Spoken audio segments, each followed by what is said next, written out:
High বন্ধুরা, কেমন আছো তোমরা? আজ এসেছি নিয়ে টেস্টি টেস্টি রান্না। আমি কই মাশরুম, লোকালয়ে কয় ছাতু, তাহা বলিয়া বাজারে বিক্রি হইয়াছিল। 100 গ্রাম লইয়া আইলাম বাড়ি। ভাবিলাম আজ ইহাকে করিব সুস্বাদু নিজের মতো করিয়া। প্রথমে বাছিয়া নেব পদ্মা তুলিয়া, পাবড়ির মাঝে পোকা থাকিতে পারে দেখিব লইয়া। গরম জলে ডুব দিয়া তুলিব ইহারে জল ছাকিয়া। কড়াইতে তেল দিয়া ছাতু ভাজিয়া জল নেব শুকিয়া। আবারও তেল দিয়া ঢালিয়া দিব লঙ্কা সাথে পেঁয়াজ কুচিয়া। ভাজা ভাজা হইয়া আসিলে দিয়া দিব রসুন বাটা। গন্ধ দূর করিয়া নেব টমেটো কুচিয়া। আদা জিরে ধনে গুঁড়ো দিয়া নিব নুন হলুদ লঙ্কার গুঁড়ো জল যোগ করিয়া।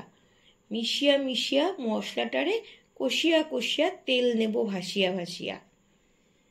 চিনি দিয়া মশলাটারে করিব রাঙা। আরও কিছুক্ষণ কষিয়া কষিয়া ছাতুটাকে দেব রস আস্বাদন করিবার জন্য মশলাতে ঢালিয়া। কোনো জল ব্যবহার না করিয়া কম আঁচে কষিয়া কষিয়া নেব। স্বাদ মতো দিয়ে দেব চিনি, দিয়া দিব অল্প গরম মশলা, ওপর থেকে ছড়িয়ে দেব ধনে পাতা।